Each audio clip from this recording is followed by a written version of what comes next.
तो क्या कहते हैं,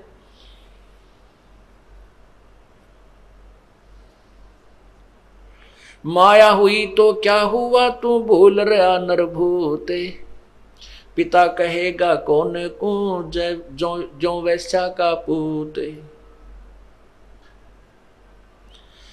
ग्रीब काया माया काल है, बिन साहेब के नाम, चेत सके तो चेतिए, बिन संतों नहीं ठाम।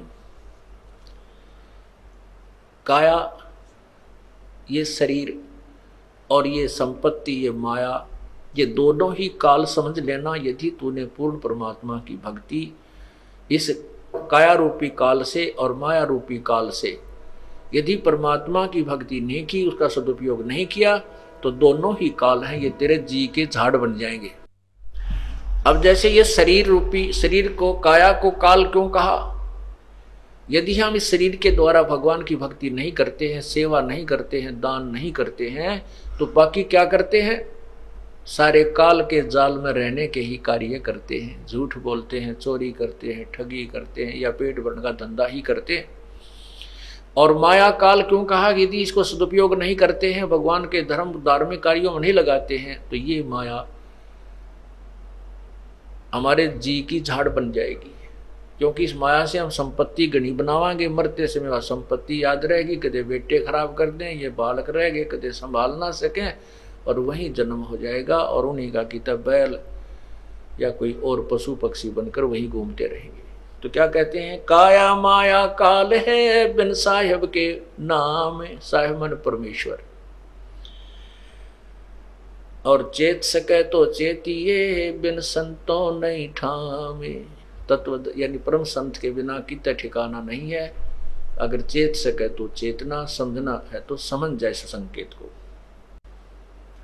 योनि संकट मेटे हूं, जय बिसरे ना मोहे, और जिन संसारी चित धरी, नहीं छुड़ाऊं तो।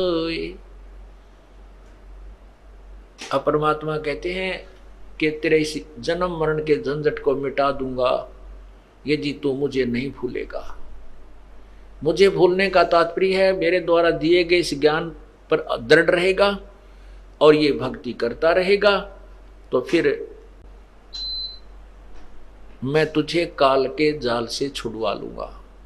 और जिन संसारी चित धरी, जिन्होंने वही संसारिक अपने ही विचारों पर आधारित रहे, कहते फिर नहीं छुड़ाऊंगा, फिर नहीं छुड़ाऊं तो है।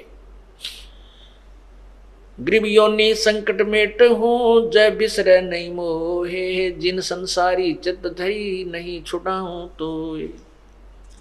लख 84 बंद से सतगुरु लेत छुड़ाए, और अंतर में नाम होए तो जूनी बहुर न जाए।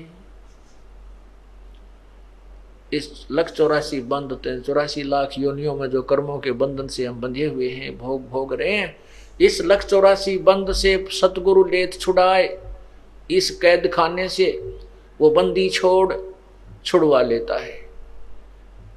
और उसके लिए क्या बताया है कि जिनके हृदय में सच्ची लगन से भगवान की भक्ति चल रही है, फिर वो 84 लाख योनियों में नहीं आएंगे।